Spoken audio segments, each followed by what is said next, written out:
श्रावण महीने की एकादशी के दिन गंगा के जल में मात्र 7 बेलपत्री डालकर जो नंदीश्वर भगवान अर्थात जो शंकर जी के शिवलिंग के सामने नंदी होता है, उस नंदी के चरण पर गंगा का जल चढ़ाकर बेलपत्री शिव पर समर्पित कर देता है, उसके घर में रुपया रुकना चालू हो जाता है। फिर वो गलत जगह पर नहीं जाता, गलत स्थान पर वो धन जाएगा ही नहीं।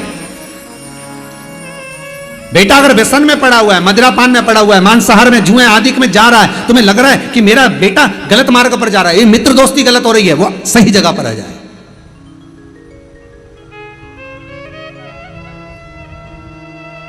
करना है एकादशी। कई लोग इसको धन के लिए भी करते हैं, संपदा के लिए। संपदा के लिए अर्थात जिसका व्यापार नहीं चलता, जिसके घर में पैसा नहीं आता, या नौकरी नहीं लग रही, या सर्विस नहीं लग रही, आप अप्लाई कर रहे हो, जगह जगह जाकर इंटरव्यू भी दे रहे हो और पैसा नहीं आता, तो उसके लिए भी प्रयास किया जाता है। पर उसके लिए यहां पर जो धन के लिए करते हैं, उसके लिए विष्णुपदी के लिए करते हैं। मतलब जैसे गंगा के जल में तुलसी के 11 पत्ते डाले जाते हैं। कितने पत्ते डालते हैं? 11 तुलसी के पत्ते डालते हैं, और उसको किसी भी नारायण के मंदिर में, राम कृष्ण शिव शंकर नहीं, राम कृष्ण भगवान विष्णु दत्त आदि जितने नारायण के मंदिर हैं, उस मंदिर में किसी भी पात्र में, एक छोटे से पात्र में उसको भरकर रखी आते हैं महाराज। उससे भी जॉब, सर्विस, नौकरी में सफलता प्राप्त हो जाती है। परंतु वो भी एकादशी को ही होता है। कुछ देर तक पात्र को रखा जाता है, फिर वही पात्र का जल किसी भी वृक्ष के नीचे डाल दिया जाता है, उससे भी नौकरी के लिए फायदा मिलता है। गंगा का जल कोई साधारण नहीं। भागीरथ बाबा तब साधना में लगे तो उनका हृदय, चित्त, वृत्ति, मन बाबा में लगे। देवराज ने मन लगाया नहीं, और नहीं लगाया, इसके बाद भी बाबा की करुणा देखिए कितनी हुई कि मरा, प्राण छूटे तो शिवधाम में गया। और उसके बाद भी बाबा की कितनी कृपा कि शिवधाम में भी जाने के बाद भगवान शंकर की सेवा में तल्लीन। शिव महापुराण की कथा कहती है, एक बिंदुक नाम का ब्राह्मण था जिसकी धर्मपत्नी का नाम चंचुला देवी था। चंचुला की सबसे बड़ी गलती एक थी, पति अगर कमा कर ला रहा है तो पत्नी का फर्ज है कि पूछे ये धन कहां से ला रहे हो, ये पैसा कहां से ला रहे हो, और लेकर आए हो तो इसको सत्कर्म में लगाओ। थोड़ा सा पैसा 5 रुपए अगर पति कमा के ला रहे हैं तो उसमें से 1 रुपया निकाल लो, 54 निकाल लो, पर 54 भी कहीं सत्कर्म में, कहीं दान में, कहीं पुण्य में, कहीं हो रहा हो कहीं सत्कर्म, उस जगह पर लगाने का प्रयास करिएगा। 54 निकाल, कमाई का एक भाग थोड़ा सा धर्मपत्नी का फर्ज। धर्मपत्नी कहते ही क्यों है? क्योंकि वो धर्म के पथ पर लेकर चले, वो धर्मपत्नी।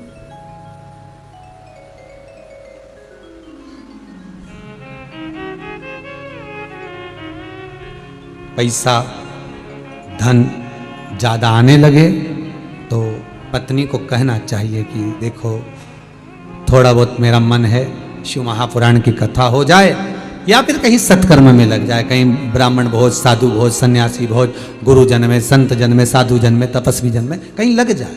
ये धर्मपत्नी, जहां धर्म जुड़ा हुआ हो वो धर्मपत्नी। महाराज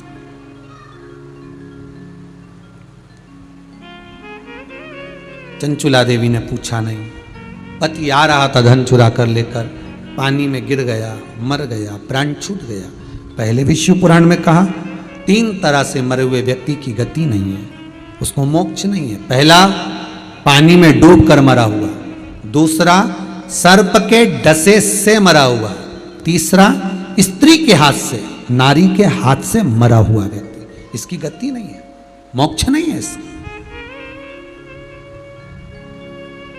इनकी गति केवल एक है, वो है शिव महापुराण की कथा। अगर कोई पानी में डूबकर मर भी गया है, उसके परिवार का, उसके कुल का व्यक्ति अगर एक बार शंकर की कथा भले यहां आकर ना सुने, टीवी के सामने भी बैठकर सुन रहा है तो भी वो फल देगा, मोबाइल पर सुन रहा है तो भी वो फल देगा।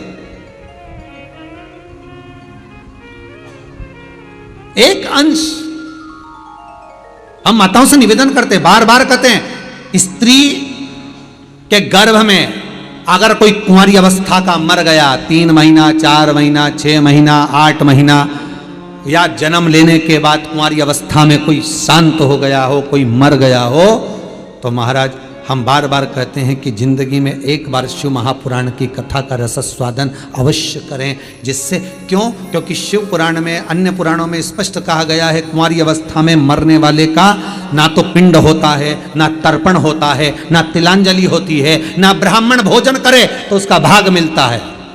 उसको उसका लाभ नहीं मिलता। भले तुम तिलांजलि करो, तर्पण करो, कुछ भी करो, उसका भाग नहीं मिलेगा। उसको भाग कम मिलता है जब उसके परिवार का कोई व्यक्ति शिव महापुराण की कथा का रसस्वादन कर लेता है, कथा श्रवण कर लेता है। कथा सुनने के बाद उसको पिंड भी मिलने लगता है, ब्राह्मण भोज भी मिलने लगता है, उसको सारा सुख प्राप्त होने लगता है, वो जीव की गति हो जाती है। महापुराण की कथा में वर्णन आता है, कभी यदि स्वप्न में सर्प दिख रहे हों, स्वप्न में यदि सांप नजर आते हैं, सर्प दिखते हैं, सांप नजर आते हैं, या अपने घर के पूर्वज पितर नजर आते हैं, पूर्वज दिखते हैं, पितर दिखते हैं, कोई मरकर चले गया, कोई शांत होकर चले गया, वो अगर दिखता है, बार बार नजर आता है, पितर दिखते हैं, कोई श्वेत वस्त्र में हमारे पितर नजर आते हैं या सर्प नजर आते हैं, तो उसमें शिव पुराण कथा कहती है कि 4 पुष्प लिए जाते हैं। उसमें 3 पुष्प श्वेत होते हैं और 1 पुष्प लाल होता है। 4 पुष्प लिए जाते हैं। यदि सर्प दिखते हैं, पितर दिखते हैं, कोई मरा हुआ व्यक्ति बार बार नजर आता है, कोई मृत्यु के घाट पर उतरने के बाद कोई मुर्दा दिख रहा होता है, कोई नग्न नजर आ रहा होता है, तो 4 पुष्प लिए जाते हैं। 3 पुष्प होते हैं उसमें सफेद और 1 पुष्प होता है लाल। कहते हैं वो जो 4 पुष्प होते हैं वो भगवान शंकर का जो शिवलिंग होता है, जरा ध्यान देंगे, जैसे शिव जी का जो शिवलिंग है, इस शिवलिंग पर चारों स्थान पर 4 पुष्प अपने को रखना है। 3 पुष्प शंभो शंभो शंभो शंभो शंभो, 3 पुष्प, एक ये तो हो गई जलाधारी जहाँ से जल बहता है, 1 पुष्प यहाँ, 1 पुष्प यहाँ, 1 पुष्प यहाँ, ये तीनों जगह पर सफेद पुष्प आएंगे। और चौथा जो स्थान होता है जिसको अशोक सुंदरी की जगह कही जाती है, वहाँ लाल पुष्प आएगा। इन चारों पुष्पों को वापस उठा लिया जाता है। इन चारों पुष्पों को लाल वाले पुष्प से उठाना प्रारंभ करते हैं और फिर तीनों सफेद पुष्प को उठा लेते हैं। जो त्रिशूल होता है, जहाँ हरि और हर का मिलन है, वासुकी और शेषनाग का मिलन है, शक्ति का मिलन है, उन चारों पुष्पों को उस त्रिशूल के चरणों में रख दिया जाता है और बाबा को अपने मन का भाव कहकर त्रिशूल का स्पर्श कर कर वापिस आया जाता है। उसके बाद में ना मुर्दे दिखते हैं, ना पितर दिखते हैं, ना सर्प दिखते हैं, ना कोई नग्न व्यक्ति दिखता है। उसमें स्वप्न में अपने को ये सब कुछ दिखना बंद हो जाता है। सब, ना कभी पितर दिखेंगे, ना कभी मुर्दे दिखेंगे, और ना कभी कोई श्वेत वस्त्र में नजर, कोई नहीं। क्यों? क्योंकि हरि और हर के मिलन का बिंदु है त्रिशूल। ये हरि और हर के मिलन का बिंदु है त्रिशूल। नीचे उसका जो डंडा, नीचे जो डंडा है वो शक्ति है, आदि शक्ति जगजननी जगदम्बा का एक प्रतिबिंब स्वरूप है, और ऊपर जो दोनों आकृतियां दिखती हैं वो सर्प का स्वरूप है, और बीच में हरि और हर के मिलन। सबसे पहला नियम एकादशी व्रत का, सबसे पहला नियम है कि आप जिस दिन व्रत करो उसके 1 दिन पहले भक्ति का संचार इस हृदय में कर लो। भक्ति का संचार इस हृदय में कर लीजिए। जिस दिन आप व्रत करो, जैसे एकादशी का व्रत कर रहे हो, तो दशमी के दिन शाम का समय जब आवे, रात्रि जब होने लगे, शाम का समय आवे, और रात्रि का आप जब भोजन ग्रहण करो, तो उस भोजन में कोई ऐसा पदार्थ ग्रहण मत करिए जिस पदार्थ के कारण आपकी एकादशी बिगड़ जाए।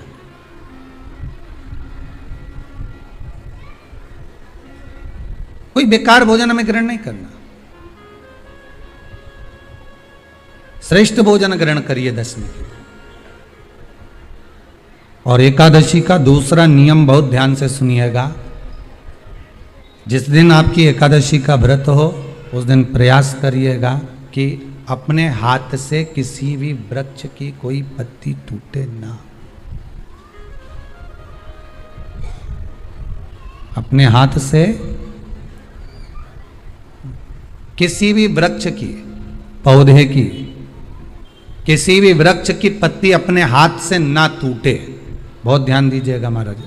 एकादशी का ये दूसरा नियम है कि अपने हाथ से किसी पौधे की, किसी वृक्ष की, किसी डाली की कोई पत्ती टूटे ना, कोई पत्ती ना टूटे, इसका प्रयास करिए।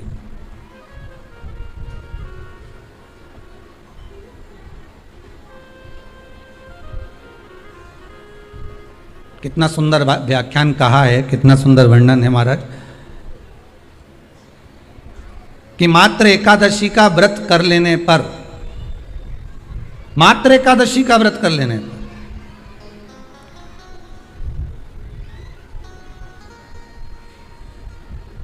जो पूर्व में किया गया हमारा पाप कर्म है, हमने किसी जीव की हत्या करी है, हमने किसी को कष्ट प्रदान करा है, हमने किसी को अपशब्द कहा है, हमने किसी को ताने दिए, हमने किसी को आड़ा टेढ़ा कहा है, हमने किसी को गालियां दे दी है, मात्र एकादशी का व्रत ही कर लेने पर ये सारे जो दोष हैं वो समाप्त हो जाते हैं।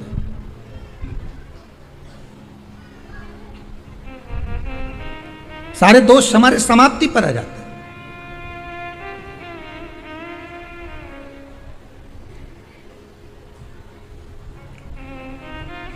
अब एक विचार करिएगा थोड़ा सा अपने मन में, अपने चित्त में, अपनी वृत्ति में एक बात उतारिएगा, एक अपने मन में एक बात को उतार कर रखिएगा कि आप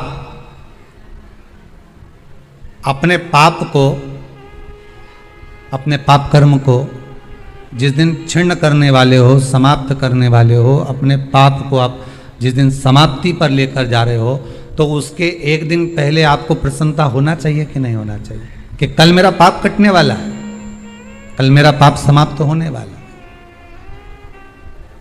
जो मैंने पाप कर्म करा है वो समाप्त होगा, जो मैंने पाप कर्म करा है वो कल समाप्त हो जाएगा। तो एक दिन पहले आपके चेहरे पर प्रसन्नता हो कि ना हो?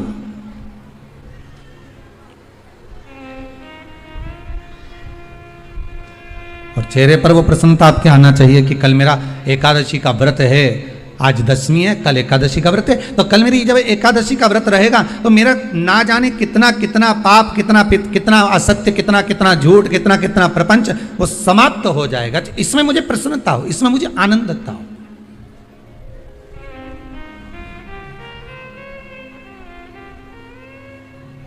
तो क्या कहा गया कि प्रयास करिएगा कि एकादशी के दिन कोई वृक्ष की, कोई डाली की, कोई कोपल की कोई पत्ती ना तोड़ी जाए। क्यों? तो कहा अगर उस पत्ती को हम तोड़ देते हैं, वृक्ष की पत्ती को या क्यारे में लगी हुई कोई डाली की पत्ती को हम तोड़ देते हैं तो एकादशी का पुण्य फल प्राप्त नहीं होता, एकादशी का कोई फल हमारे खाते में नहीं जाता, पुण्य फल प्राप्त। अब फिर भले तुम चाहे तुमने मोरधन खाया हो, चाहे तुमने फिर चिप्स खाई हो, चाहे तुमने फिर व्रत का कितना ही सामान खा गए और तुमने सोचा कि आज मेरी एकादशी है, तो फिर उसका कोई फल प्राप्त नहीं है, उसका कोई सुख। एकादशी कौन है? कहां से प्रगटी है? माया? नहीं, एकादशी है कौन? क्यों इसकी इतनी प्रधानता है, क्यों इसकी पुण्यता है? ऐसा क्या है एकादशी में जिसकी पुण्यता मानी जाए? कौन है ये जो भगवान नारायण तक एकादशी का व्रत करते हैं? सुभद्रा जी को भगवान जगन्नाथ ने, जगदीश ने एकादशी का व्रत कराया था। बद्रीनारायण भगवान को माता लक्ष्मी ने एकादशी का व्रत कराया था। क्यों? चंद्रायण एकादशी व्रत की माता। एकादशी है कौन? तो कहा जिसको व्रत करने पर भगवान नारायण भी जिसका व्रत करते हो, भगवान माता लक्ष्मी जिसका व्रत करती हो, वो एकादशी है कौन? तो शास्त्र वर्णन करता है महाराज, स्कंद पुराण का सुंदर चातुर्मास खंड के अंतर्गत वर्णन आया है महाराज। एक बार भगवान विष्णु आनंद में विराजमान थे, पद्मावती और माता लक्ष्मी दोनों उनके पास में विराजी हुई थी, दोनों बैठी। भगवान लक्ष्मी और पद्मावती दोनों बैठी, एक सिर के पास, एक चरण के पास। कुछ समय बाद वहीं पर ब्रह्मदेव का आगमन हुआ और ब्रह्मा जी आगमन पाकर भगवान नारायण पद्मावती से लगकर उठे और उठकर लक्ष्मी की ओर झुके। झुकने पर इन तीनों के समागम से भगवान नारायण के हृदय चित्त से एक कन्या प्रकट हो गई। उस कन्या का नाम एका था। क्या नाम था? एका। अब 10 उसके गुण इतने प्रबल थे, वो 10 गुण उसके बड़े प्रबल थे कि वो एका जिसको निहारती थी उसको संपदावान बना देती थी, जिसको देख लेती थी उसके जीवन में वो आनंद की अनुभूतियां करा देती थी। एका जिस मार्ग से जाती थी उस मार्ग के द्वार खोल देती थी। एका का पुण्य इतना पुण्य प्रखर। पद्मावती और लक्ष्मी ने कहा, महाराज ये बेटी आपके द्वारा निर्मित हुई है, इसका कन्यादान करना चाहिए। हमारे यहाँ हिंदू धर्म में रीति है, जिस दिन कन्यादान करा जाता है उस दिन व्रत रखा जाता है। अब आजकल रखते कि नहीं रखते मालूम नहीं, और कन्यादान करते समय व्रत रखा जाता है। व्रत रखना, एका का कन्यादान करना है। भगवान बोले कन्यादान करें, किसको दें? एका किसको दी जाए? एका प्रदान किसको करी जाए? पुण्यता किसको दी जाए? भगवान नारायण ने उसी समय लक्ष्मी और पद्मा से पूछा, तुम बताओ। पद्मा लक्ष्मी दोनों एका से पूछी, एका बताओ इसका पुण्य हम आपका हस्त कमल आपको प्रदान किसको करें, हम किसको दें? एका कहती है पिताजी, भगवान से कहती है नाथ कृपा करिएगा, मेरे को अगर प्रदान करना चाहती हो, अगर मुझे देना चाहते हो तो एक काम करो, एक काम करो। यदि आप देना चाहते हो तो भगवान एक काम, माता ने कहा कि पिताजी अगर कुछ देना चाहते हो तो ऐसी कृपा करो, संसार के मनुष्य अगर मृत्यु लोक में आकर के अंदर 2 एकादशी का भी पुण्य भाग अगर ग्रहण करते हैं तो ये एका उनकी होती है और वैकुंठ का राह खोल देती है। इनके जाने से पहले अगर मैं प्रवेश करती हुई जाऊंगी और इनके मार्ग को सुलभ बनाती हुई जाऊंगी, वो एका 10 गुण के कारण एकादशी। मानव की देह, मनुष्य का शरीर, ये भी नहीं आ रही है। एक मानव की देह, मानव का शरीर, और उस मानव के शरीर में 5 कर्मेंद्री, 5 ज्ञानेंद्री और 1 मन, ये 11 रूपी इंद्रियां, इनको कंट्रोल में रखना बहुत कठिन है। आज एकादशी का लोग व्रत करते हैं, करना भी चाहिए। परम भगवदीय जीव एकादशी का व्रत करते हैं कि हम भोजन छोड़ देते हैं, हम ये नहीं खाएंगे, हमारी एकादशी है, हम ये नहीं खाएंगे, हमारी एकादशी है। पर शिव महापुराण की कथा कहती है कि एकादशी सफल कब होती है? जब आपकी 5 कर्मेंद्री, 5 ज्ञानेंद्री और 1 मन ये आपके कंट्रोल में हो, तो समझ लो कि एकादशी पूर्ण हो गई और एकादशी का फल आपको प्राप्त हो।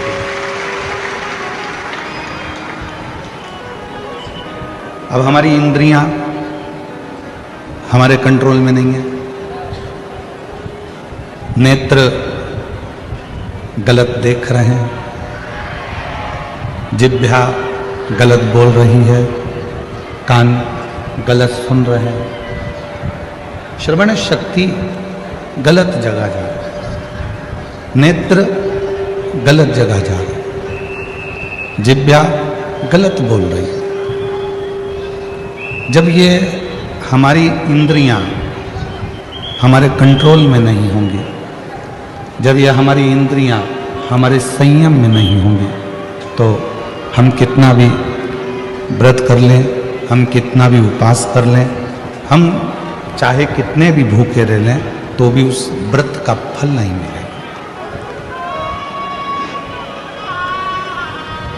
व्रत का फल कब मिलता है? जब हमारी इंद्रियां हमारे काबू में, कि नेत्र दिए रे तूने दाता बन के, नेत्र दिए रे तूने दाता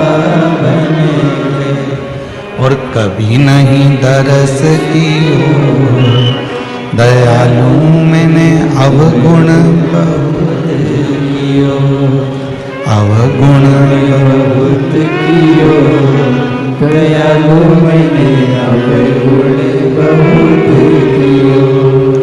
और मुख तो दिया रे तूने दाता बन के, मुख तो दिया रे तूने दाता बन के, कभी नहीं भजन कियो, दयालु मैंने अवगुण बहुत कियो, कभी नहीं भजन कियो, दयालु मैंने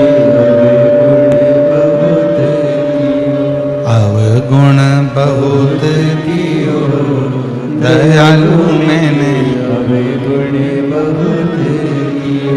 ये संसार सागर में आने के बाद यदि मैंने अपनी इंद्रियों को संयमित नहीं किया, संसार सागर में आने के बाद हमने अगर अपनी इंद्रियों को काबू में नहीं किया, तो फिर ये मानव का देह बेकार है, फिर ये मानव का देह बेकार। अगर हम अपनी इंद्रियों को काबू ना कर पाए, प्रेशर खोलो, प्रेशर नहीं आ रहा, अंदर भी नहीं आ रहा, बाहर भी नहीं आ रहा, अपनी इंद्रियों को काबू करा तो समझो कि हमने एकादशी का व्रत किया। कई लोग प्रदोष का व्रत करते हैं, हम उनसे कहते हैं कि आपने अपने कितने दोषों को समाप्त कर दिया। प्रदोष का व्रत कब सफल है? जब आप अपने दोषों को समाप्त करो। मैं गुस्सा नहीं करूंगा, गलत व्यसन नहीं करूंगा, गलत बात नहीं बोलूंगा, गलत चीज नहीं खाऊंगा, अपने दोषों को समाप्त करो। और जब हम अपने दोषों को समाप्त करते हैं, जब हम अपने दोषों को बिल्कुल शून्य पर लाकर छोड़ देते हैं, तो समझो कि हमारा प्रदोष का व्रत सफल हुआ। तब समझें कि हमने प्रदोष का व्रत किया। हमारे भीतर के दोष समाप्त नहीं हो रहा है और हम सोचें कि व्रत कर लें उससे भगवान राजी हो जाएगा, नहीं हो सकता। बोल बम का नारा है सारी समस्या का हल, श्री शिवाय श्री शिवाय। अपने भीतर के दोष को जिस दिन हमने समाप्त किया, उस दिन परमात्मा हमको मिले। हमारे यहाँ तुलसी के कुंड का भी विधान है। गोल कुंडा है ऐश्वर्य देगा, चौकोर कुंडा है। आप लोग कई बार देखे होंगे किसी किसी के यहाँ चौकोर तुलसी का क्यारा होता है, कुंडा होता है, वो वंश बढ़ाता है। षडाकृति का है, वो धन देता है, संपदा देता है। दोष हमारा है, हम तुलसी के कुंडे के नीचे शंकर जी को रख देते हैं। क्यों? कि यहीं तुलसी जी को पानी चढ़ाएंगे, यहीं शंकर जी को चढ़ा देंगे। दोष है। तुलसी के कुंड के नीचे हम सर्पदेव को रख देते हैं, नाग देवता रख देते हैं, पानी चढ़ाएंगे, पात्री रख देते हैं, नहीं, दोष।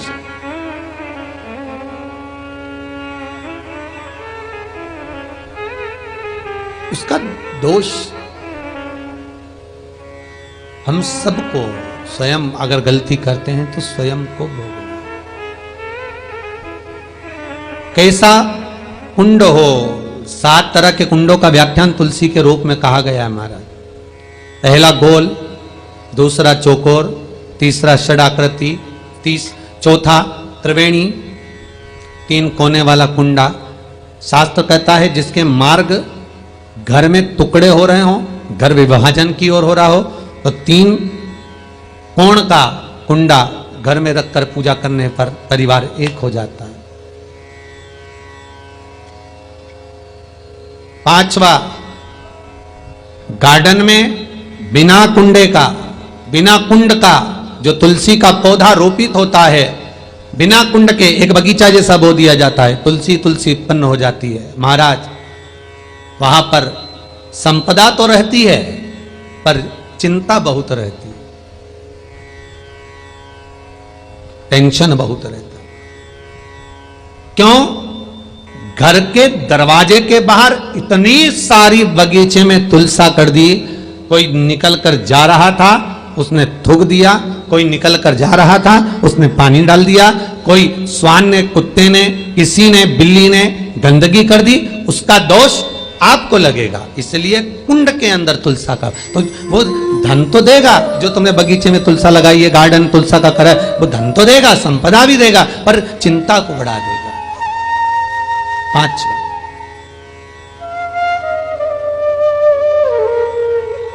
महाराज। छठा, तुलसी के कुंड को 3 धार पर लटका कर रखना। कई जगह पर आपने देखा होगा तुलसी का जो कुंडा होता है उसको 3 जो तार होते हैं, 3 जो चेन होती है, उस पे लटकाया जाता है महाराज।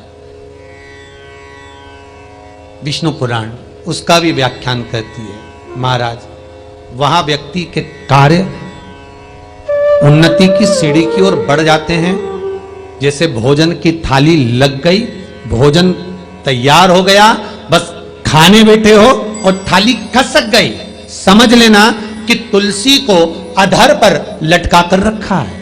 इसलिए कार्य तो हो रहे हैं, बनने वाले हैं। 4 दिन बाद ये काम होने वाला है, 8 दिन बाद ये काम होने वाला है। लग रहा है कि इसमें इतना फल मिलेगा, लग रहा है इस व्यापार को करेंगे तो इतना फायदा हो जाएगा। सब कुछ करा, लाखों रुपए लगा भी दिए, थाली मालूम पड़े खसक गई। अधर लटका है तुलसी। 7 क्रम है तुलसी के, ये छठा क्रम बताया। तुलसी का 7वां क्रम,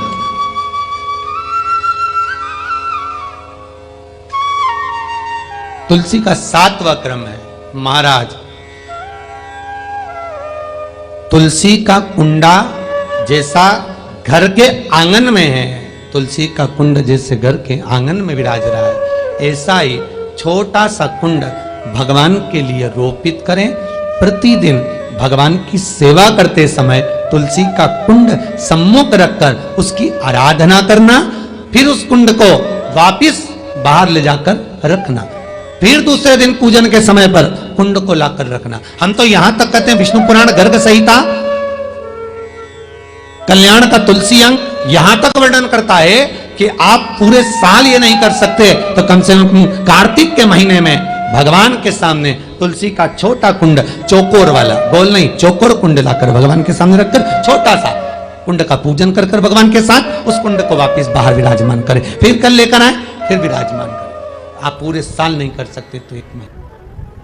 तुम रोज मंदिर जाते हो, प्रतिदिन मंदिर जाते हो, प्रतिदिन भगवान के मंदिर में पहुंचकर जल चढ़ाते हो, तुम्हें मालूम नहीं रहता कि आज सोमवार की अष्टमी है, तुम्हें मालूम नहीं है कि आज शिवरात्रि है, तुम्हें मालूम नहीं कि आज बुद्ध की अष्टमी है, तुम्हें मालूम नहीं कि आज बुद्ध की प्रदोष है, तुम्हें मालूम नहीं कि आज रवि की प्रदोष है, तुम्हें मालूम नहीं कि आज वो कौन सी तिथि। आप तो बस रोज मंदिर जा रहे हो, रोज शंकर जी को जल चढ़ा रहे हो, रोज बेलपत्र चढ़ा रहे हो, तुम रोज शिव जी की आराधना कर रहे हो। तुम्हें नहीं मालूम कि आज सोमवार की अष्टमी है, कि रविवार का प्रदोष है, कि बुधवार का प्रदोष है, कि गुरुवार का प्रदोष है, कि तुम्हें कोई अंदाजा नहीं। तुम तो नियम बनाकर बस प्रतिदिन भगवान के मंदिर जाना, भगवान को जल चढ़ाना, भगवान को जल चढ़ाकर बेलपत्र समर्पित कर देना, ये तुमने नियम बनाकर करा। अब तुम्हें अंदाजा नहीं कि आज कोई विशेष तिथि है, जिस तिथि पर अगर कोई भूल से भी जल चढ़ा देता है तो महादेव उस पर कृपा कर देते हैं। लोग कहते हैं सियोर वाले महाराज ने बताया और हमने किया, शंकर जी का कोई उपाय सियोर वाले महाराज ने बताया, हमने किया। लोग कहते हैं सियोर वाले महाराज ने यह बता दिया, हमने किया। हम कहते हैं तुम्हारा वो करा हुआ काम नहीं करता, जितना तुम रोज मंदिर में जाकर जो जल चढ़ाते हो, तुम्हारे अनायास तुम्हें ध्यान नहीं रहता कि आज कौन तिथि, कौन बार, कौन नक्षत्र, तो तुमने बाबा को जल चढ़ा दिया तुम्हारे अंदाजे से बाहर, और तुमने भगवान शिव को रिझा लिया और बस तुम्हें उसका फल प्राप्त हो गया, तुम्हें उसका फल मिल गया।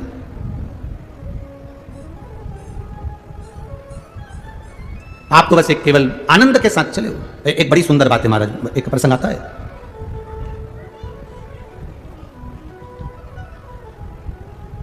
एक संत की कुटिया, बहुत सारे भक्त संत के पास आते हैं, बहुत सारे। एक बाहर गांव की वैश्या को मालूम पड़ा कि यहां संत से मिलने बहुत लोग आते हैं, तो वैश्या को लगा कि यहीं संत के पास में ही मैं एक मकान ले लेती हूं, जो संत के आएंगे मेरा सुंदरता देखकर मेरे पर लोभित होंगे और मेरे यहां भी आएंगे, मेरे यहां भी पहुंचेंगे। वैश्या ने पास में मकान ले लिया। संत के यहां भीड़ पड़ती, वैश्या के यहां भी भीड़ पड़ती, पर वैश्या को लगा कि इतनी भीड़ संत के यहां आती है और इतने लोग संत के यहां पहुंचते हैं, वैश्या को लगा कि जितने तो मेरे यहां नहीं आते उतने संत के यहां आते, जितने मेरे यहां नहीं आ रहे उतने संत के यहां आ रहे। बस वैश्या ने अपने जो चाहने वाला था उससे कहा कि मुझे ये संत की जो कुटिया है ये ठीक नहीं लग रही है, ये संत का जो भवन है, ये संत की जो कुटिया है, ये मुझे ठीक नहीं लग रही। वेश्या का शब्द उसके चाहने वाले ने सुना तो क्या करूं? उसने कहा लगा दे आग संत के झोपड़े में, संत के झोपड़े में आग लगा दे। लगा, और संत के झोपड़े में आग लगा दी गई। आग लगाई, संत बाहर निकल गए, झोपड़ा धधक धधक कर जल रहा था। झोपड़े की आग की लपट इतनी तेज गई कि वेश्या के घर में प्रवेश कर गई और वेश्या का घर भी जल गया। वेश्या का घर भी जल गया।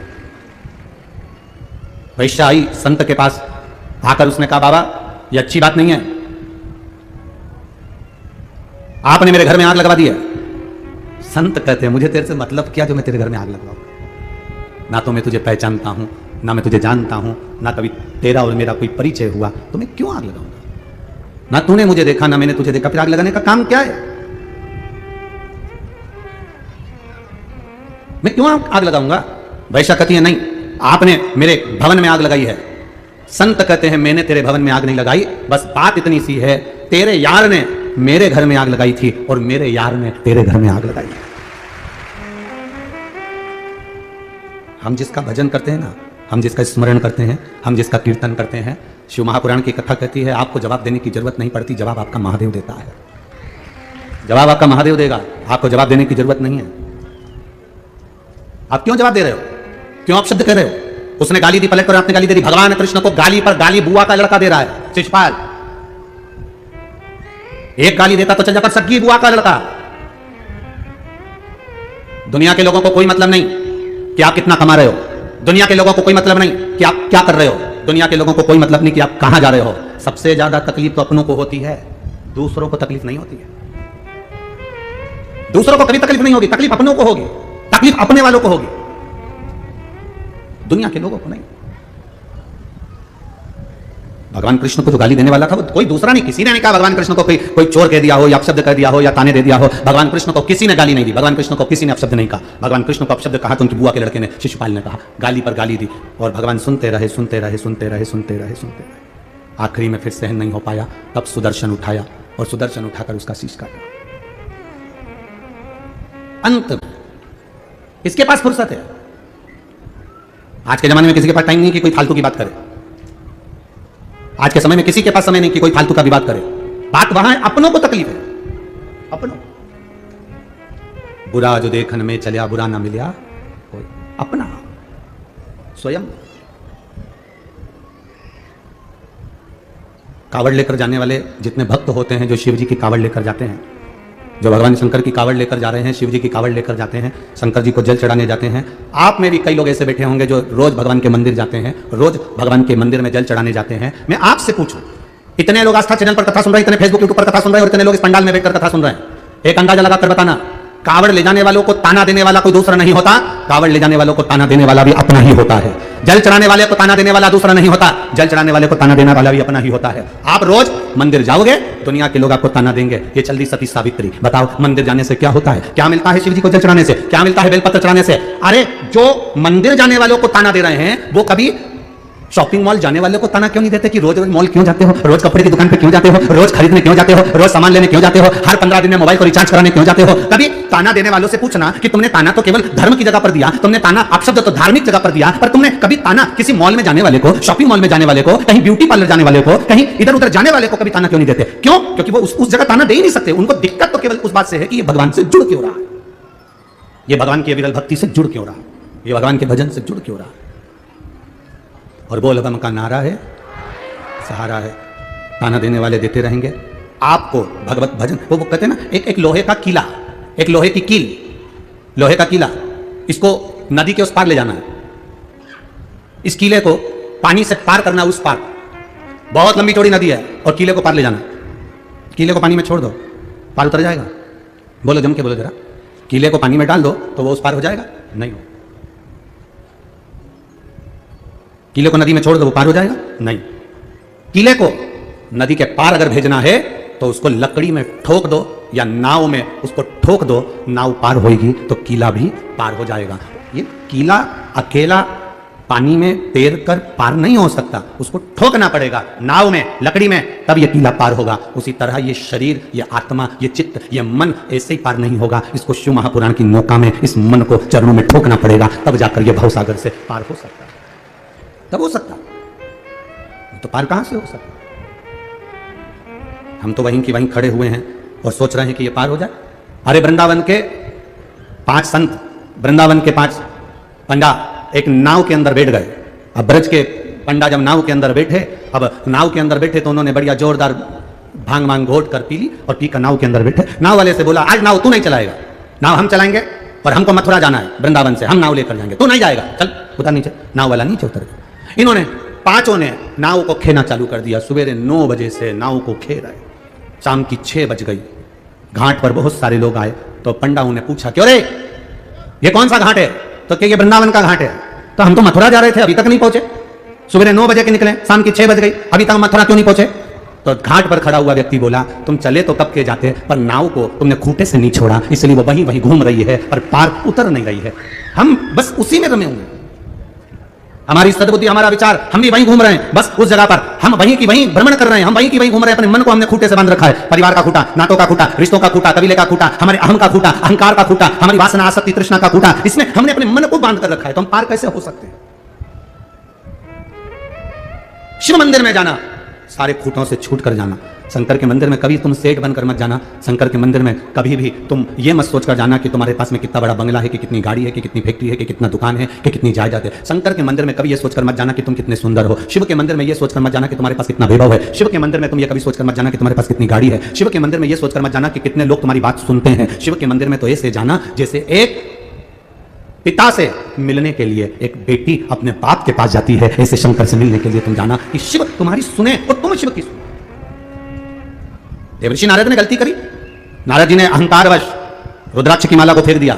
नारायण जी के पास में जाकर अपना गुणगान गा भी दिया। भगवान नारायण की आंख में आंसू भी आ गए। किसने निंदा कर दी? शिव जी की। अपने मुंह से अपनी बड़ाई कर दी। अपने मुंह से अपनी बड़ाई और पराई की निंदा कभी ना करें। ये निंदा भी करी और बड़ाई भी करी। नारायण ने कह दिया कि तुम्हें बंदर का मुंह लगेगा, मुझे घोड़े का मुंह लगेगा, क्योंकि मैंने निंदा सुनी है। ये निंदा करने वाला तो करता रहेगा, क्योंकि कई लोग कहते हैं गुरुजी भगवान से कहा करो ना, ये चुगली करने वालों को काय को पैदा कर देते हैं।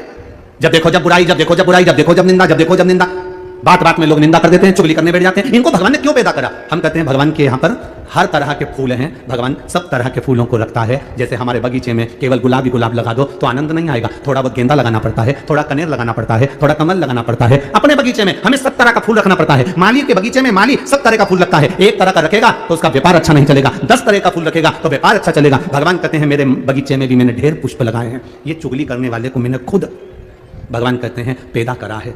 निंदा करने वाले को भगवान कहते हैं मैंने पैदा करा है। उसका कारण केवल एक है, ये जिसकी जिसकी निंदा करेंगे वो अच्छा होता चले जाएगा और रोग इनके खाते में आता चले जाएगा, ये ठीक होता जाएगा।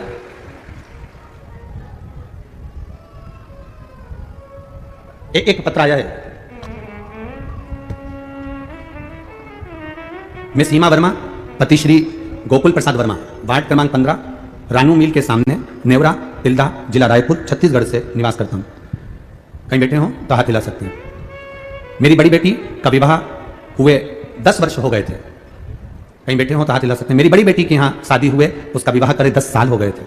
उसके यहाँ संतान नहीं थी। गुरुदेव इलाज निरंतर करते थे, डॉक्टरों को दिखाया, सब कुछ किया, पर 10 साल तक औलाद नहीं हुई। मेरी बेटी को मैंने कहा तू शिवजी के मंदिर जाया कर, सफेद आंकड़े की जड़ का प्रयोग कर। बेटी जब मंदिर जाने लगी, उसको लोग अपशब्द कहने लगे, मंदिर जाने लगी, ताना देने लगे, आड़ा टेढ़ा कहने लगे। मेरी बेटी की आंख में आंसू आए। उसने कहा पिताजी मंदिर जाऊं तो लोग आड़ा टेढ़ा तो कहते हैं, अपशब्द तो कहते हैं। मैंने अपनी बेटी से कहा सियोर वाला महाराज कहता है तानों से मत डरना, ये ताने नहीं, ये तो हमारे मार्ग को सफल करने के लिए जितनी जितनी लोग गाली दें, जितना जितना लोग निंदा करें, अपशब्द कहें, समझ लेना तेरी बीमारी कट रही है और भगवान तेरी झोली भरेगा जरूर, तू मंदिर जाती रहे। मैंने बेटी से कहा बेटी ने मंदिर जाना प्रारंभ करा, सफेद आंकड़े की जड़ का प्रयोग करना प्रारंभ करा, पशुपति व्रत करना प्रारंभ करा। और बाबा की कृपा का क्या वर्णन करूं, दुनिया के लोग उसको ताने देते थे, अपशब्द कहते थे कि इसके यहाँ संतान नहीं होगी। 10 साल दिखाते दिखाते हो गए, औलाद नहीं हुई, तो अब क्या होगी जब लोगों की ताने पड़ते रहे, अपशब्द कहते रहे गुरुदेव। और बाबा की कृपा का मैं क्या गुणगान करूं। 21 जुलाई 2023 को मेरी बेटी के घर में जुड़वा बच्चे हो गए, जिनका फोटो में लगा रहा हूं। यह शिव तत्व है। जुड़वा बच्चे हुए जिनका फोटो में लगा रहा हूं, यह शिव की कृपा, यह शंकर की उदारता, यह शंकर की करुणा और उसकी दया। खाली न जाता कोई दर से तुम्हारे खाली न जाता कोई, दर से तुम्हारे मैं भी खड़ा हो नदी पारे पसारे, अपने हृदय से लगा लो गिरा जा रहा हो उठा लो प्रभु अपने दर से अब तो हटा लो, गिरी जा रही हो उठा लो। आपको अगर लोग ताना दे रहे हैं, गाली दे रहे हैं, अपशब्द कर रहे हैं, समझ लेना कि प्रभु की कृपा अब चालू हुई है। अच्छा बताओ, मीराबाई बचपन से भगवान का भजन करती थी, बोलो सही है कि गलत है? सही है। बचपन में मीराबाई को भगवान ने दर्शन दिया था क्या? अरे बोलो जम के। मीराबाई को जब जहर का प्याला आया, मीराबाई को जब सांप का पिटारा आया, मीराबाई को जब शेर के सामने ले जाकर छोड़ दिया, मीराबाई को जब जंगल में ले जाकर छोड़ दिया, जितनी बार मीरा के सामने बार बार मीरा को जब कष्ट मिला, तब गिरधर गोपाला उस मीराबाई के लिए दौड़ कर आया। तब आया। जब तक जहर का प्याला नहीं आया तब तक मीरा के लिए सांवरिया कहा है। सम्मुख अपशब्द कहे जाएं, ताने दिए जाएं, आड़ा टेढ़ा कहा जाए। आप लोगों को ताने पर ताने मिले, अपशब्द पर अपशब्द मिले, गाली पर गाली मिले, तुम रोज मंदिर जा रही हो, रोज तुम्हारे परिवार के लोग आड़ा टेढ़ा कर रहे हैं। एक पत्र और देखिए,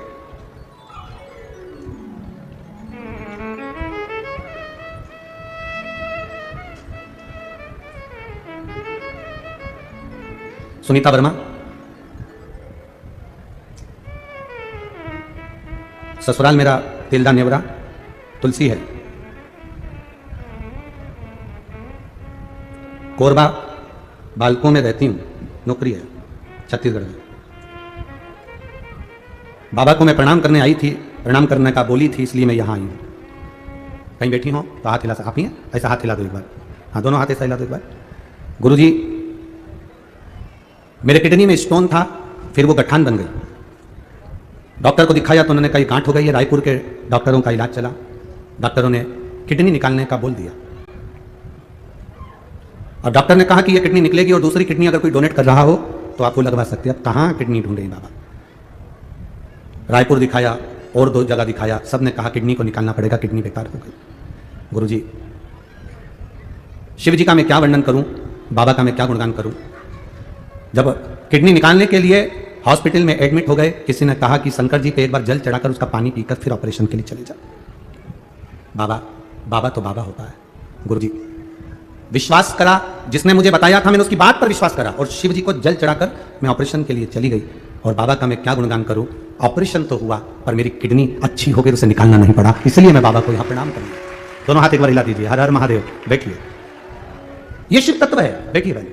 ये शंकर, ये ओघड़ी, ये दयालु, ये दातार है, ये तटालदर्शी, ये कैलाशी है।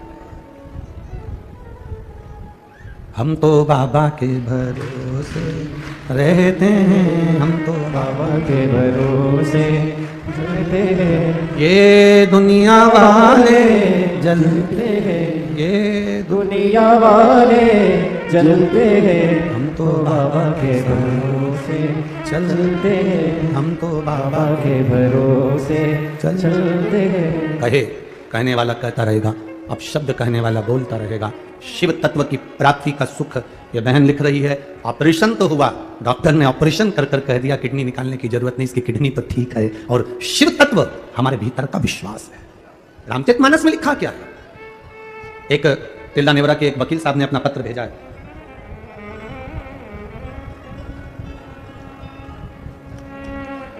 जीडी मानिकपुरी, शिक्षक कॉलोनी तिल्दा, गुलाब फूल चौक तिल्दा। वकील साहब ने एक पत्र भेजा है। उन वकील साहब ने अपने जीवन का एक अनुभव लिखा उस पत्र के अंदर।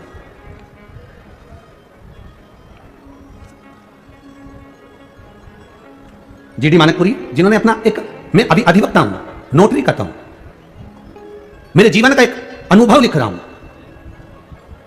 कि जो शिव के मंदिर जाता है, गुरुजी आपने कथा में कहा, लोगों ने जो शिव मंदिर जाना चालू करा उसका फल हमने हमारे क्लाइंटों में भी देखा है। लोग हमको बोल कर जाते हैं कि हमने जल चढ़ाया था तो हमारा ये केस निपट गया, हमने जल चढ़ाया था तो हमारा ये तिल्दा नेवरा के एक वकील कहीं बैठे हो तो हाथ हिला सकते हैं। जीडी मानिकपुरी जी, शिक्षक कॉलोनी तिल्दा नेवरा। एक विचार, एक संबोधन, एक शब्द, एक अनुभव उन्होंने अपना लिखा।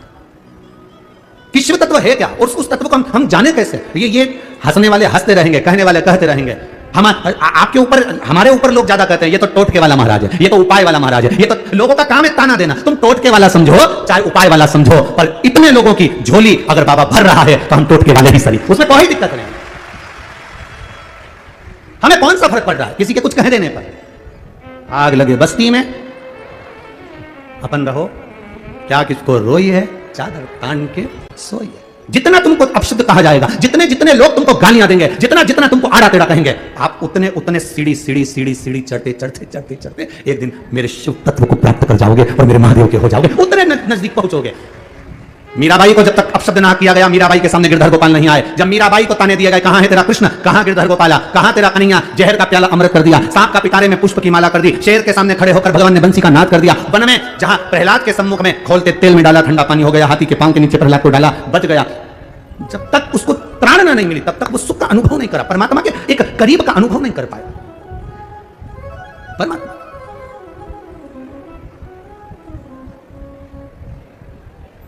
अरे भाई,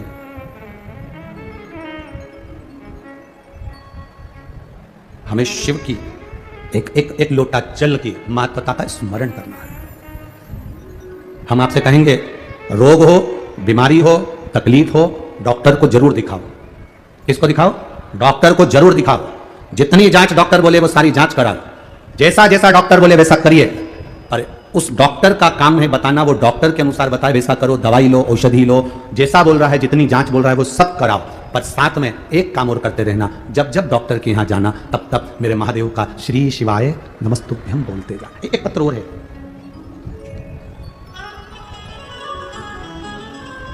दिनेश वैष्णव, कुमुदनी वैष्णव, ग्राम सिनोधा, तिल्दा नेवरा, जिला रायपुर, छत्तीसगढ़, पिन नंबर 493114। कहीं बैठे हो तो हाथ हिला सकते हैं, कहीं बैठे हो।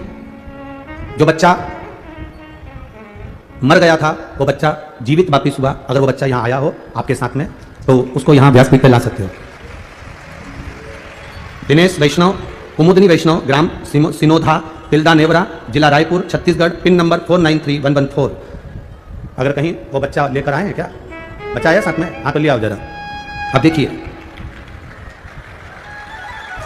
भोलेनाथ की महिमा का मैं क्या बखान करूं गुरुदेव। मेरे छोटे भाई का लड़का भतीजा जो कि 1.5 वर्ष का है, वह खेलते खेलते पानी की बाल्टी के अंदर उल्टा हो गया। पानी की बाल्टी के अंदर उल्टा हो गया। आधे घंटे तक उसका मुंह बाल्टी के अंदर था, पैर ऊपर थे। हम अपने गांव के हॉस्पिटल में लेकर गए तो डॉक्टर ने कह दिया इसकी सांस रुक गई है, सारी जांचें कर कर कह दिया ये मर गया है। तुरंत आप चाहें तो और दूसरे डॉक्टर को दिखा लें। हमने गांव के डॉक्टर को दिखाया तो उन्होंने कह दिया इसकी सांसें तो बंद हो गई है, सांस नहीं चल रही है, अब इसको हम कहां ले जाएं। फिर भी हमारा मन नहीं माना कि मेरा बेटा मर नहीं सकता। हम उसको सीधे उसको हॉस्पिटल के लिए लेकर गए शहर के, और एक कौन सा हॉस्पिटल का नाम लिखा, मिशन हॉस्पिटल के तिल्दा में भर्ती किए। तिल्दा में जब भर्ती किए तो उनने भी कह दिया इस बच्चे की सांस नहीं चल रही है, ये मर चुका है, इसको आप ले जाओ। फिर भी मन नहीं माना, हम उसको रायपुर ले जाने की तैयारी करने लगे गुरुदेव। तिल्दा से हम रायपुर लेकर जा रहे हैं, बच्चे को आधे घंटे पहले डूब चुका था, प्राण जा चुके थे, 2 हॉस्पिटल में मना कर दिया था, रायपुर ले जा रहे थे। बीच में हम आपकी कथा सुनते थे तो कहा शंकर का बीच में मंदिर पड़ गया, वहीं से शिव जी को देखकर श्री शिवाय नमस्तुभ्यम कहना प्रारंभ कर दिया बस। और उस बच्चे को हम पूरे रायपुर के हॉस्पिटल में घूमते रहे, पर कोई हॉस्पिटल वाला उसको रखने को तैयार नहीं था। सब जगह एक ही बात बोले कि ये तो चला गया। तब गुरुदेव हम क्या वर्णन करें, तभी मैंने संकल्प ले लिया, बाबा तू अगर इसको बचा लेगा तो तेरा दरवाजे में आकर कथा सुनूंगी और एक बार पशुपति व्रत अवश्य करूंगी। तभी रायपुर का एक हॉस्पिटल जिसने इस बच्चे को झेल लिया और इस बच्चे को वेंटिलेटर पर रख दिया। हॉस्पिटल के डॉक्टरों ने कहा ये जीवित तो लग नहीं रहा, परंतु एक बार वेंटिलेटर पर रखकर देखते हैं, और वेंटिलेटर पर रखा। हम पास के मंदिर में गए, वहां से जल लाकर बेटे के ऊपर छीट दिए। 20 मिनट के बाद बेटे ने आंख खोल ली गुरुदेव। हम उस बच्चे को यहां लेकर आए। कहां लाए बच्चा?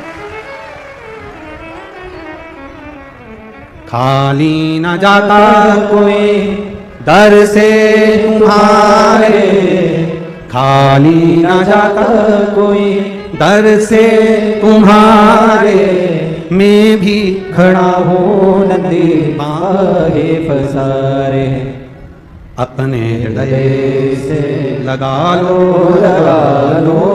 गिरा जा रहा हूं, उठा लो। ये शिव तत्व है, ये ओघड़ी तत्व है। डॉक्टर को दिखाओ, उसकी दवाइयां लो, उसकी औषधि लो। डॉक्टर भी शिव का एक रूप है, उसके पास पहुंचो, उससे कहो, और अगर मेरा शिव साथ में है तो डॉक्टर रूपी शंकर और ओघड़दानी शिव दोनों मिलकर आपके जीवन को वापिस नूतनता दे सकते हैं। क्यों नहीं देगा? क्यों नहीं?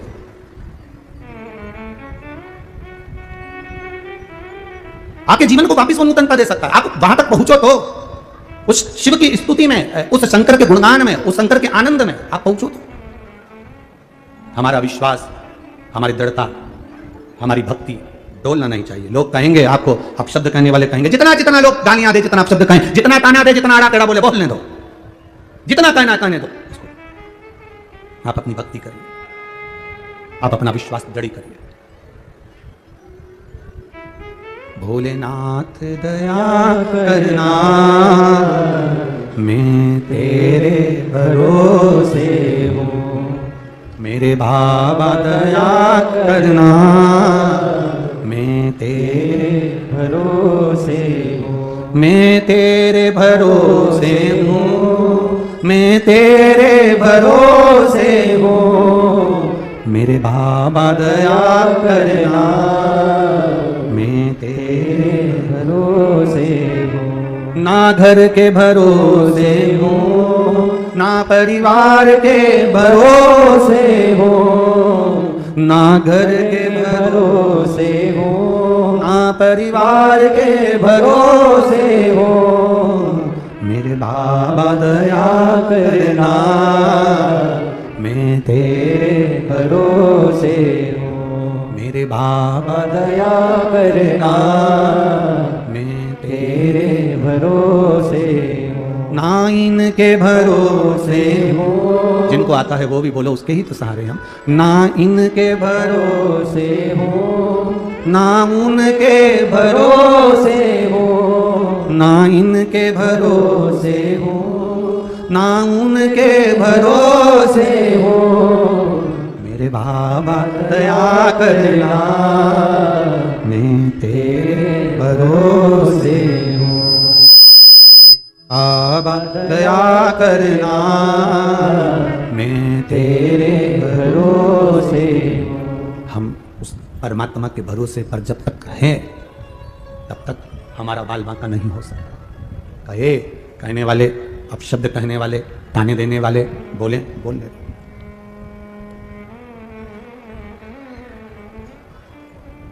आज एक किसी ने प्रश्न किया था, गुरुजी आप लोगों से कहते हो कि शिव महापुराण की कथा में जो आता है उसका 3 महीने में काम हो जाता है, ऐसा यहाँ क्या होता है? हमने कहा यहाँ 3 चीजें एक साथ होती है, ग्रंथ, संत और भगवंत यहाँ एक साथ मिलते हैं, इसलिए बाबा सुन लेता है। आप जाओ शिव महापुराण की कथा में तो कोई पूछे कि वहां क्यों जा रहे हो, इतनी भीड़ बढ़ रही है। जरा ये श्री घनश्याम जी अग्रवाल जी ने तिल्ला नेवरा का सबसे बड़ा ग्राउंड करा, सबसे बड़ा ग्राउंड के साथ में बड़े बड़े, जैसा एक पंडाल है ऐसे 3 पंडाल लगाए, और उसके साथ में आप पीछे तक अंदाजा लगा के देखो तो पेड़ों पे लोग चढ़ चढ़ के बैठे हैं, टंकियों पर, पानी पर, दीवालों पर, जहां जिसको जगह मिल जाए वहां चढ़कर बैठे हैं। जगह है कहाँ? हम तो कई बार आस्था वालों से भी कहते हैं कि जरा कैमरा जोरदार लिया जिसमें ये सब चीजें तुम कैच करते रहो, दीवार तक दिखाओ कि कहाँ भक्तों का भाव है, कहाँ श्रद्धा, कहाँ विश्वास, कहाँ भरोसा उनका, शिव के प्रति भरोसा है आपका दृढ़। ये कौन है जो यहां कथा में आकर बैठे हैं? ये भगवंत हैं, और कथा में कई संत भी आकर बैठे हुए हैं, और कथा में ये ग्रंथ भी रखा हुआ है। तो ग्रंथ, संत और जम के बोलो भगवंत, ये तीनों का समावेश इस शिव महापुराण की कथा के अंतर्गत होता है। तो भगवान भी आकर उसकी मनोकामना पूर्ण कर देता है। ये शिव तत्व की प्राप्ति, ये आनंद की प्राप्ति। बोल बम का नारा है। ये हमारे भीतर का एक विश्वास, हमारे भीतर की दृढ़ता, हमारे भीतर का एक भरोसा, सुखता का, आनंदता का भाव। अब जरा विचार करिए कि भगवत स्मरण में जो फल है आपके, आप जाएं डॉक्टर को दिखाएं, डॉक्टर बोले वैसा औषधि कराएं, डॉक्टर बोले जैसा आप काम करें, जांच कराओ, सब कुछ कराओ, पर साथ में आपके भीतर शंकर की भक्ति को जागृत करिए। शिव के भीतर, आपके भीतर शिव की भक्ति को जागृत करिए। बेटा एजुकेशन, बच्चा अच्छी पढ़ाई करे, सीए की पढ़ाई कर रहे हो आप, मेरी बेटियों से निवेदन है दिल से पढ़ाई करो, मेरे बेटों से निवेदन है दिल से पढ़ाई करो, अच्छी करो, दिल से मजबूत, एकदम दमदारी से। जितना कभी नहीं पढ़े उतना अब पढ़ो। कंपटीशन एग्जाम की तैयारी कर रहे हो, सरकारी नौकरी की तैयारी कर रहे हो, एक बार अगर नहीं निकले, 2 बार नहीं निकले, हिम्मत मत हारना। अब शंकर के भरोसे आपकी बार शिव जी पर जल भी चढ़ाऊंगा, बेलपत्र भी चढ़ाऊंगा, शहद लगाकर भी जाऊंगा, और साथ में जो अभी तक मेहनत करी उससे 4 गुनी मेहनत ज्यादा करूंगा, और ज्यादा करूंगा तो रिजल्ट मेरा अच्छा आएगा, ये निश्चित है। मेहनत करने वाले का साथ मेरा महादेव हमेशा देता है, हमेशा। जो मेहनत ही नहीं करता, पढ़ा है, बैठा है, बस अपने को क्या करना, तो फिर मेहनत भगवान करें, मेहनत तो मैंने भी करी ना। दुनिया के लोगों ने तो अमृत पिया, सारे देवताओं ने अमृत पिया, देवाधिदेव महादेव कहते मेरे भाग्य में विष आया था, मैंने विष पिया। हमारे बीच में आदरणीय परम पूज्य गुरुदेव महामंडलेश्वर श्री स्वामी जी महाराज आए हैं और बड़ा आशीर्वाद आपका हमेशा रहता है। मंत्री पद भी आपके पास में है, बाबा की कृपा है। और हम कथा करे हैं पहले बार, कौन सा ध्यान नहीं आ रहा है गाँव का इसमें, वहाँ कथा शबरी जी का गाँव है इसमें तो, हाँ शिवरी नारायण बाल्य महाराज जी पधारे, एक बार जोरदार ताली बजाकर उनके लिए स्वागत है। तो शिव तत्व की प्राप्ति, आपका बड़ा आत्मीय प्रेम हर जगह जहाँ कथा होती है छत्तीसगढ़ में, आपका आशीर्वाद इस व्यासपीठ को मिल जाता है। एक बार जोरदार ताली बजाकर बहुत बहुत साधुवाद है। तो संत, भगवंत और तीसरा एक ग्रंथ, ये तीनों का समावेश है यहाँ, तीनों का समावेश। थोड़ा मेहनत करना पड़ेगा। आप सोचे कि मैंने शिव पुराण की कथा सुननी तो मेहनत नहीं करना पड़ेगा, अरे करना पड़ेगा। शिव के मंदिर तक भी जा रहे हो, ये आपका परिश्रम है। शिव जी के मंदिर में झाड़ू पोछा लगा रहे हो, ये आपका परिश्रम है। साथ में पढ़ाई कर रहे हो। कौन कहता है कि आपकी सरकारी नौकरी नहीं लग सकती? कौन कहे कि आपका सरकारी नौकरी ना लगेगी?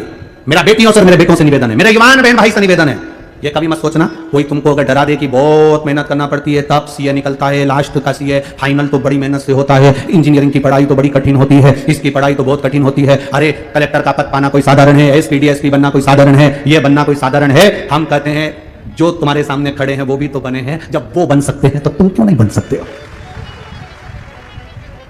आपके परिश्रम में कमी मत आना, आपकी मेहनत में कमी मत आना और आपके विश्वास में कमी मत आना। आपका भरोसा दृढ़ कर लो, मैं कर रहा हूं, आपकी बार मम्मी, मां आपकी बार, ए महतारी आपकी बार, जो पढ़ाई करूंगा ना, मैं गारंटी देता हूं, मैंने शिव जी पे जल चढ़ाया, मैंने बेलपत्र चढ़ाई है और अब मैं दिल से पढ़ाई करूंगा। अगली कथा में इसी छत्तीसगढ़ की भूमि में पंडाल में बैठकर मैं भी कहूंगा कि मेरी नौकरी लगी है।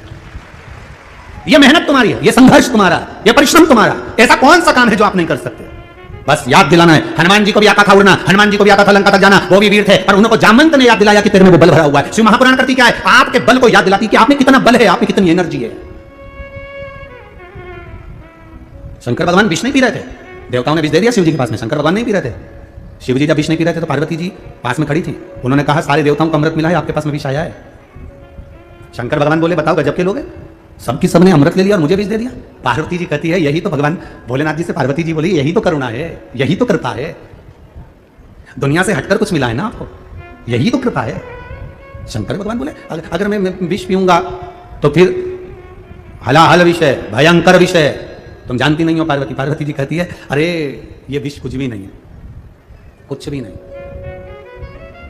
गले का विष जितना व्यक्ति को नहीं मारता, पार्वती जी कहती है उतना कानों का विष पूरे परिवार को मार देता है।